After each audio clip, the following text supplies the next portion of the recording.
Hello everyone. तो आज का हमारा टॉपिक है मरकरी पॉइजनिंग।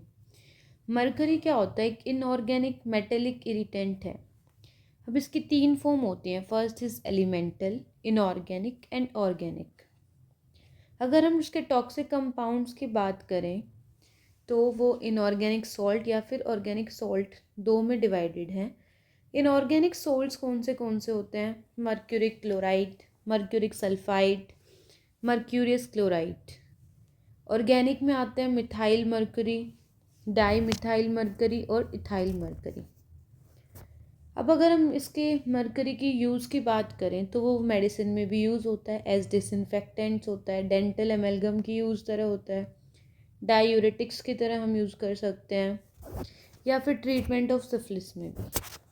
अगर हम इंडस्ट्री में बात करें तो ये thermometer, barometer, calibration of instruments में यूज़ कर सकते हैं हम। फिर आता है इसका एब्जॉर्प्शन। इसका एब्जॉर्प्शन जीआईटी और रेस्पिरेटरी ट्रैक के थ्रू होता है। Deposited in old tissues, liver, spleen, kidney. और एक्सक्रीशन कैसे होता है? Through kidney, liver, colonic mucous membrane. अगर हम इसके साइन और सिम्टम्स की बात करें तो फर्स्ट आता है हमारा जीआईटी। जीआईटी में हमें कैसा टेस्ट आएगा? इसका metallic taste, hoarseness of voice कर देगा, माउथ और टंग स्वॉलन होंगी, होट बर्निंग पेन हमें फील होगा, वॉमिटिस का कलर जो होगा वो ग्रेइश होगा, स्लाइमी, एकदम जैसे स्लाइम का टेक्सचर होता है सेम वैसा, और म्यूकोइड। रीनल की बात करें तो ओलिग्यूरिया, एल्ब्यूमिनूरिया। सीवियस क्या होगा? हाइपरटेंशन और टैकीकार्डिया। ये हो गए इसके साइंस एंड सिम्टम। फिर आता है इसकी फेटल डोज। हमने अलग अलग पढ़े inorganic salts and organic salt. तो अगर हम बात करें मर्क्यूरिक क्लोराइड की, that is 1 to 4 gram is a fatal dose. अब फेटल डोज क्या होती है? फेटल डोज होता है कि the minimum amount of dose which can lead to death. Okay.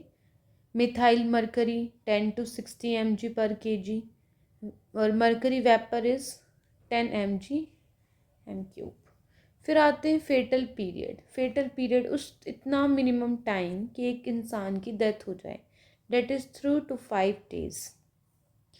अब किसी ने मरकरी ले लिया है तो उसको हम डायग्नोज कैसे कर सकते हैं? हमें सैंपल लेना होगा, यूरिन का, ब्लड का या फिर हेयर का। ट्रीटमेंट क्या होगा? एक्सपोजर। अगर कोई इंसान एक्सपोज है मरकरी से तो उसको वहाँ से दूर कर देंगे। एक्टिवेटेड चारकोल, हमने पढ़ा है एंटीडोट्स में कि एक्टिवेटेड चारकोल कैसे काम करता है, एड्जॉर्प्शन वाले फिनोमिना से। गैस्ट्रिक लेवाज कर देंगे। सक्सिमर या फिर डीएमसी एंटीडोट हम यूज़ कर लेंगे। डी पेनिसिलामीन, या फिर इलेक्ट्रोलाइट मेंटेन करेंगे और फ्लूइड बैलेंस। फिर हम पेशेंट को सिम्टोमेटिक ट्रीटमेंट देंगे। सिम्टोमेटिक का मतलब जो सिम्टम अपीयर हो रहा है उसी सिम्टम को हम ट्रीट करेंगे। अब ये हो गया। अब अगर किसी पर्सन की डेथ हो जाती है तो हमें पोस्टमार्टम पे क्या मिलेगा?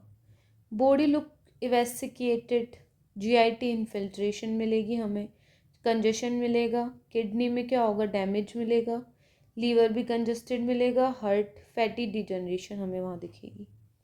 फिर आता है क्रॉनिक मरकरी पॉइजनिंग। हम इसको याद कर सकते हैं Hg मर्क्यूरी से, जैसे H से हीटर्स शेक, G से जिंजिवल स्टोमेटाइटिस, M से मिनेमाटा डिजीज, E से इरिथ्मिज्म, R से रीनल डिस्चार्ज, C से सेरिब्रल पैल्सी, U से अर्टिकेरिया। अर्टिकेरिया एक स्किन डिजीज होती है कंडीशन। R से रैशेस, I से इंटेंशन ट्रेमर्स। तो ये हमारे सारे फीचर्स दिखेंगे हमें क्रॉनिक मर्करिक पॉइजनिंग में, दैट इज़ Hg मर्क्यूरी। अगर कोई भी डाउट हो you can comment below. I hope mercury poisoning समझ आई होगी। ये एक इम्पॉर्टेंट 5 मार्क का क्वेश्चन है। So please do like, share and subscribe. Thank you.